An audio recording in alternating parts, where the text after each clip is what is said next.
Hello, welcome back to education.com। आज के scholarship section में हम डिस्कस करेंगे एक नई स्कॉलरशिप जिसका नाम है AICTE Pragati scholarship scheme for girl students in degree courses. Actually ये scholarship degree and diploma in technical field both courses के लिए दी जाती है। तो आज की वीडियो में हम सिर्फ डिग्री कोर्सेज के लिए डिस्कस करेंगे। तो आइए देखते हैं क्या एलिजिबिलिटी क्राइटेरिया है, क्या क्या कंडीशंस हैं, कितना अमाउंट मिलता है, किस तरह से अप्लाई करते हैं, सारी डिटेल्स हम इस वीडियो में कवर करते हैं।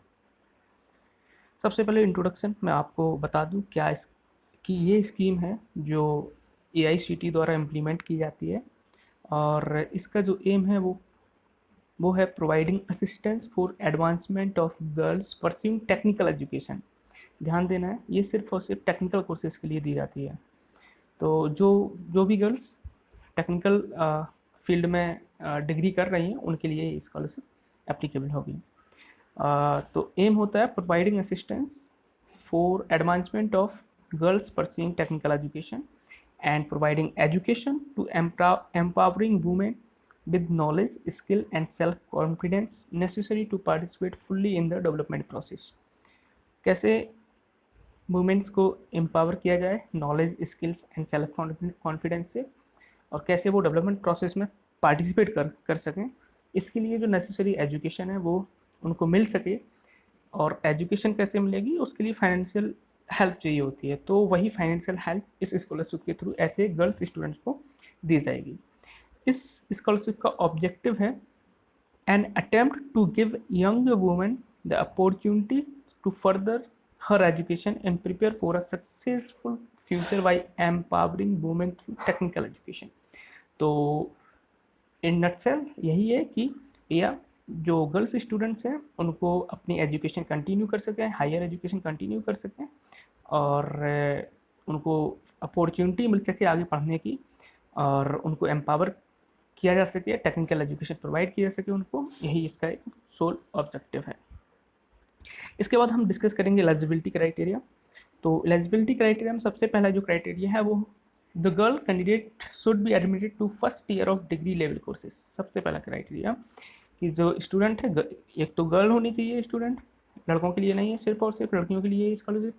तो girl student should be admitted to first year of degree courses. आप कोई भी टेक्निकल डिग्री, नॉट कोई भी डिग्री, टेक्निकल डिग्री के फर्स्ट ईयर में आपका एडमिशन होना चाहिए, या फिर second year of degree level courses through lateral entry, या तो आप सेकेंड ईयर में एडमिशन लिए हैं लेटरल एंट्री के through in any of the AICTE approved institution of respective year. Okay, किसी भी जो कोर्स है आप कर रहे हैं वो किसी भी AICTE अप्रूव्ड इंस्टीट्यूशन में होना चाहिए। मैक्सिमम 2 गर्ल चाइल्ड पर फैमिली आर एलिजिबल। क्या एक फैमिली से मैक्सिमम 2 गर्ल स्टूडेंट को दी जा सकती है। अगर आप तीसरे हैं और आपके पहले 2 लोग ले चुके हैं स्कॉलरशिप आपकी फैमिली से, यू आर नॉट एलिजिबल।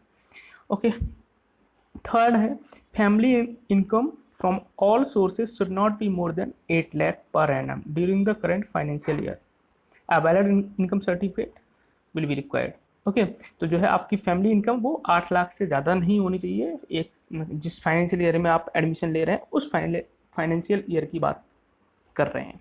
जैसे सपोज आप अभी 2021 में एडमिशन लेंगे तो आपका 2020-21 फाइनेंशियल ईयर में आपकी 8 लाख से ज़्यादा फैमिली इनकम नहीं होनी चाहिए। और जब आप इस स्कॉलरशिप के लिए अप्लाई करेंगे तब आपको इनकम सर्टिफिकेट भी शो करना होगा। अब हम बात करते हैं नंबर ऑफ स्कॉलरशिप्स, कितनी स्कॉलरशिप्स दी जाती हैं टोटल गवर्नमेंट के द्वारा इस स्कीम के अंडर। तो a total of 5000 scholarships are earmarked per annum under this scheme for pursuing first year of degree level courses or second year of degree level courses through lateral entry in any of the AICTE approved institution। तो total जो है वो 5000 scholarships per annum हर साल दी जाती है। Okay, next the number of scholarships are transferred into AICTE Pragati scholarship scheme for girl student diploma, जो मैंने अभी शुरू में बात की थी, if sufficient number of online applications are not received. अब बात ये कर रहे हैं कि सपोज 5000 आपको पर ईयर दी जाती हैं, लेकिन कोई sufficient number of online application नहीं आते हैं, इतने 5000 से कम एप्लीकेशन आते हैं, तो फिर जितनी सपोज 4000 आए हैं और 1000 रिमेनिंग रह गई स्कॉलरशिप, तो वो फिर डिप्लोमा वाली कैटेगरी में ट्रांसफ़र कर दी जाएंगी।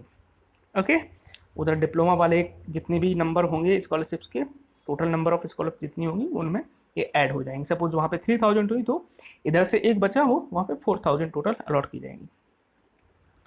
ओके, नेक्स्ट है a state union territory wise distribution of 5000 scholarship is as per annexure A. एक लास्ट में मैंने एनेक्सर अटैच कर रखा है, उस एनेक्सर के अकॉर्डिंग ही आपका जो 5000 टोटल स्कॉलरशिप है इंडिया, पूरे इंडिया में, वो स्टेट वाइज किस तरह से डिस्ट्रीब्यूट होंगी, किस स्टेट में कितनी होंगी, किस यूनियन टेरिटरी में कितनी होगी स्कॉलरशिप, नंबर ऑफ स्कॉलरशिप, वो उसमें आप देख सकते हैं। तो लास्ट में हम इस चीज़ को देखेंगे।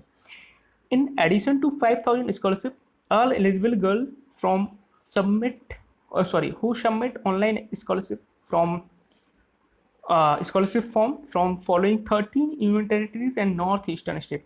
अच्छा, तो जो 13 यूनियन टेरिटरीज यहाँ पे शो की गई हैं और सभी नॉर्थ ईस्ट के स्टेट्स हैं, जो नॉर्थ ईस्ट रीजन के जितने भी 7 स्टेट्स हैं वो सारे, और प्लस 13 यूनियन टेरिटरीज, इनमें से कोई भी गर्ल स्टूडेंट अप्लाई करेगी उसको स्कॉलरशिप मिलेगी ही, वो चाहे 5000 से ज़्यादा ही क्यों ना देनी पड़े। ओके, तो ये अच्छी बात है नॉर्थ ईस्ट की और यूनियन टेरिटरीज जो इसमें गिवन है, इनमें से कोई गर्ल्स स्टूडेंट अगर अप्लाई करती है तो उसको स्कॉलरशिप जरूर दी जाएगी। ओके, तो यूनियन टेरिटरीज कौन सी हैं? Andaman and Nicobar island, Jammu and Kashmir, Ladakh, Dadra and Nagar Haveli and Daman and Diu, Lakshadweep, Arunachal Pradesh, Assam, Manipur, Meghalaya, Mizoram, Nagaland, Sikkim and Tripura. इनसे कोई भी गर्ल्स स्टूडेंट अप्लाई करती है तो उसको 100% स्कॉलरशिप दी जाएगी। और अमाउंट की बात करते हैं कि मिलता कितना है इसमें, अमाउंट हमें कितने रुपए मिलते हैं।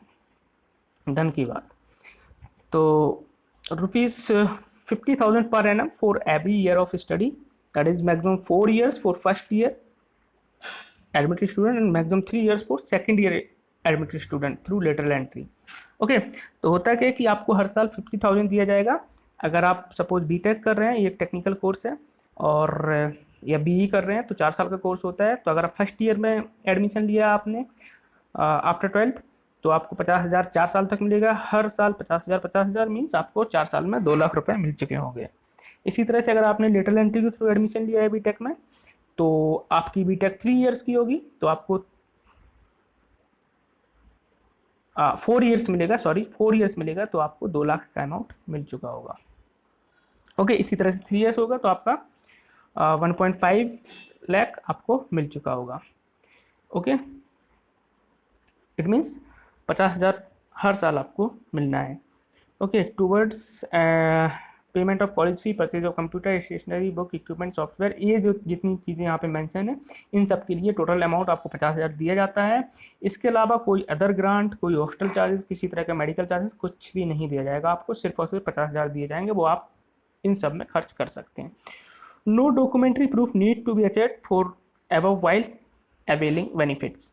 ओके, तो जितने भी आप ये सारी चीज़ें हैं, आप जैसे कॉलेज फ़ी के लिए आपने उसमें मेंशन, फॉर्म में मेंशन करना पड़ेगा college fee, purchase of computer, stationery, books, तो इनके लिए आपको कोई प्रूफ अटैच नहीं करना है, सिर्फ आप अमाउंट फिल कर सकते हैं और उसी तरह आपका ये एप्लीकेशन कंप्लीट कर सकते हैं। सॉरी, तो नेक्स्ट है मोड ऑफ पेमेंट, किस तरह से आपके अकाउंट में आएगी। तो after selection the awardee will be paid scholarship through DBT mode और annual basis, on annual basis. ठीक है, तो डायरेक्ट बेनिफिट ट्रांसफ़र जो सिस्टम होता है उसके थ्रू आपके अकाउंट में डायरेक्ट ये अमाउंट आएगा हर साल।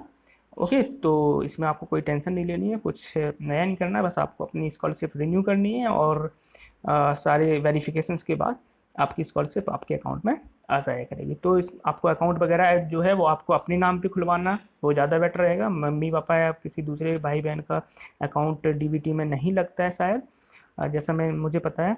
बाकी सेफ साइड में यही ज़्यादा बेस्ट रहेगा कि अकाउंट खुद के नाम पे होना चाहिए।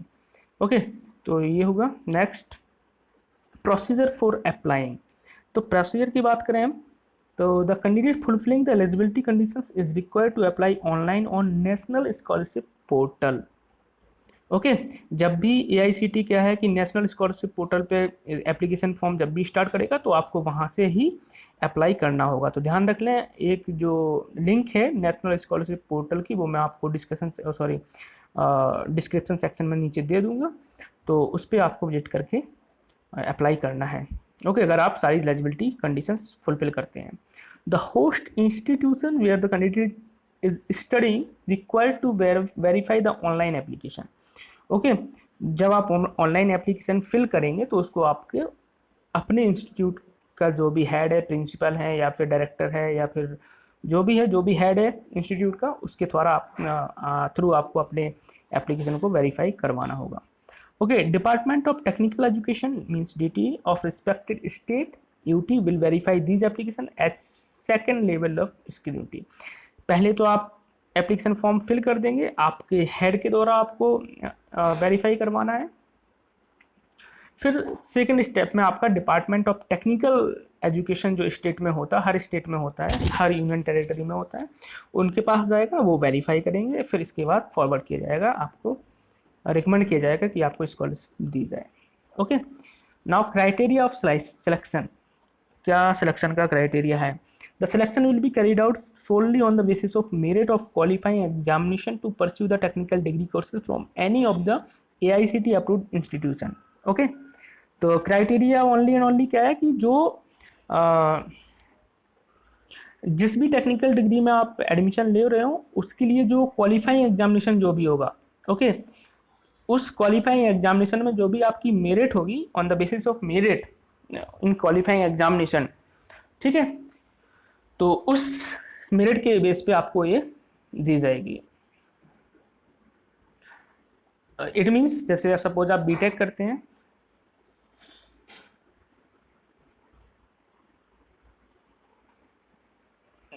सपोज जैसे आप बीटेक करते हैं तो बीटेक के लिए क्या रिक्वायर होता है, आपका 12+2 जो 12th इंटरमीडिएट का एग्जामिनेशन होता है वो क्वालिफाइंग एग्जामिनेशन होता है, फर्स्ट ईयर में एडमिशन ले रहे हैं तो।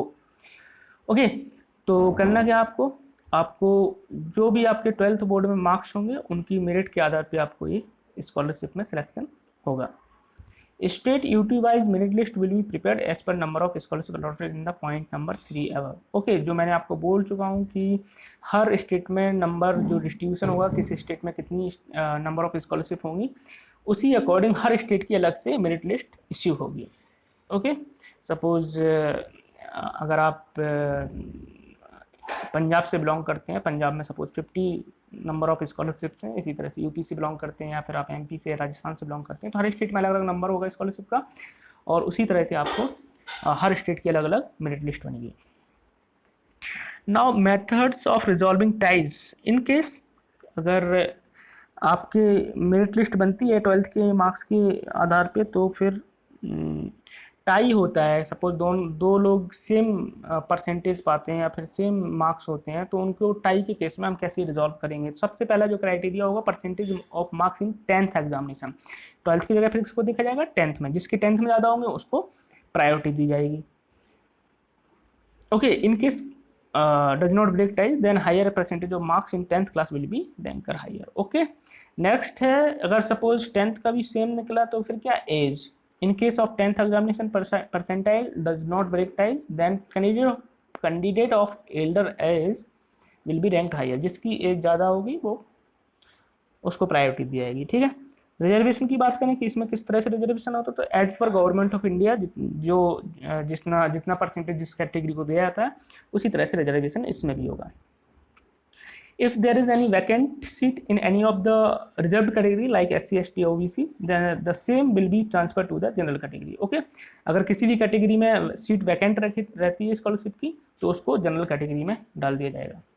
नाउ रिन्यूअल प्रोसेस, कैसे रिन्यू किया जाता है इसको, तो रिन्यू के लिए क्या है कि आपको the scholarship will be renewed for the next year of study on receipt of renewal through national scholarship portal by submitting passing certificate, marksheet along with letter from the head of the institution on the online portal.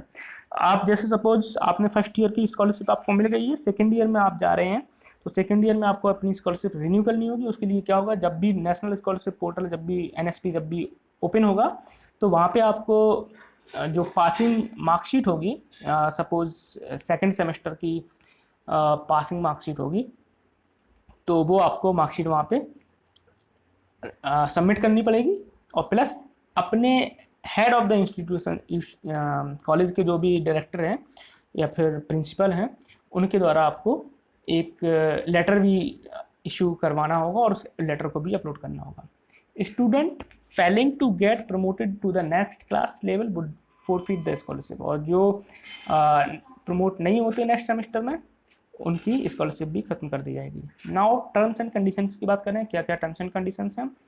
तो the gap period between the year of passing the qualifying examination and the session of the admission in the degree courses should not be more than 2 years। आप 10th 12th के बाद BTech में suppose admission लेते हैं, be में admission लेते हैं, तो जो 12th और बीटेक के फर्स्ट ईयर में जो गैप है वो 2 साल से ज़्यादा नहीं होना चाहिए। सबसे बड़ी कंडीशन ये है। Next, application will be invited once in a year through NSP portal of the government of India. आपका एप्लीकेशन सिर्फ और सिर्फ किस पे होगा, नेशनल ई स्कॉलरशिप पोर्टल पे होगा। If a student is in reserve category and also qualified in general category merit list of scholarship, then she will be counted under the general category. Okay, कोई category reserve category से SC ST OBC किसी category से कोई लड़की belong करती है और वो जनरल कैटेगरी में क्वालिफाई करती है, मेरिट लिस्ट में आती है, तो फिर उसको जनरल कैटेगरी में ही माना जाएगा।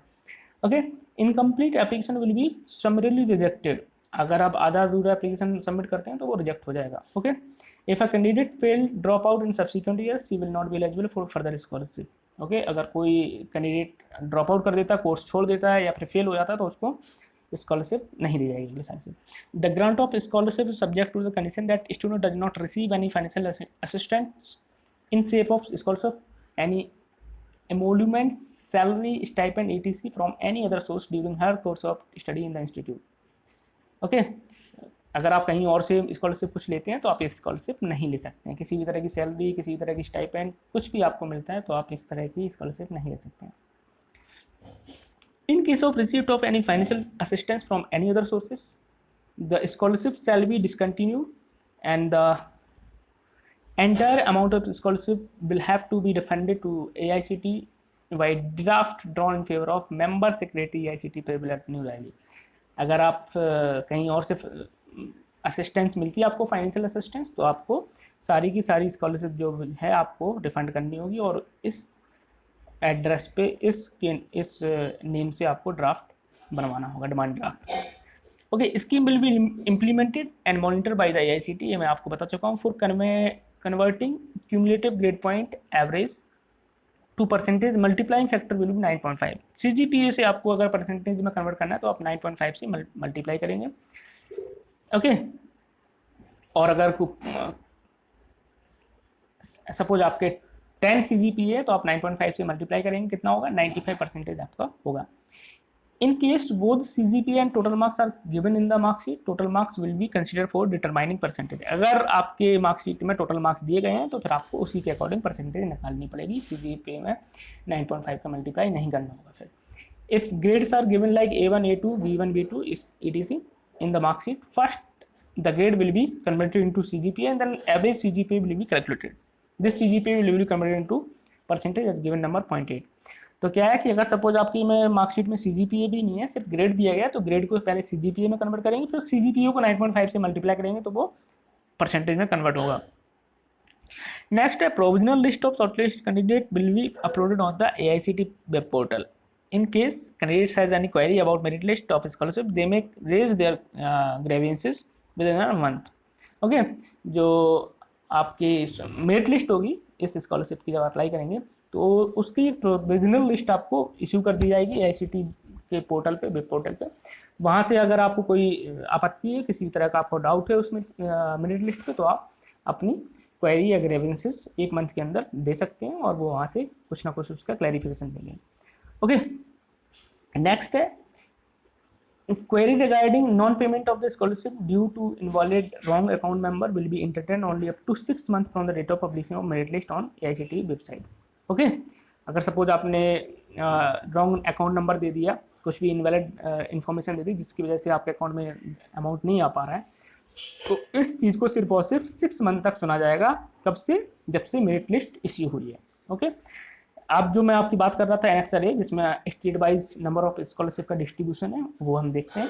तो यहाँ पर सबसे पहले हम देखते हैं आंध्र प्रदेश। आंध्र प्रदेश से में टोटल नंबर ऑफ स्कॉलरशिप जो है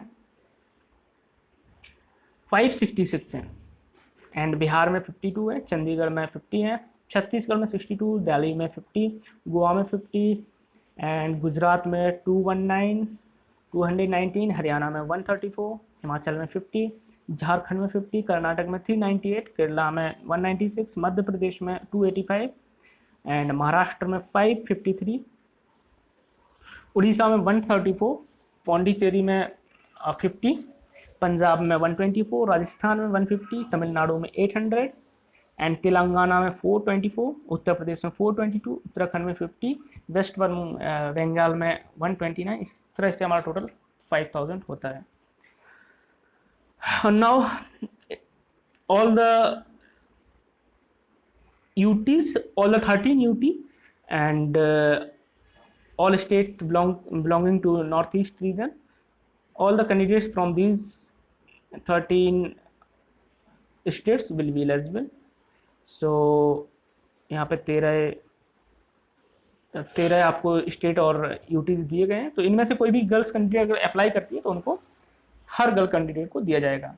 तो ये हमारी इंफॉर्मेशन थी AICTE प्रगति स्कॉलरशिप स्कीम के बारे में। आई होप आपको पसंद आई होगी। अगर पसंद आई है तो please share and subscribe us, और इस तरह की इन्फॉर्मेशन हम आपसे शेयर करते रहते हैं। आज की वीडियो में इतना ही, मिलेंगे फिर से नेक्स्ट वीडियो में। Thank you so much.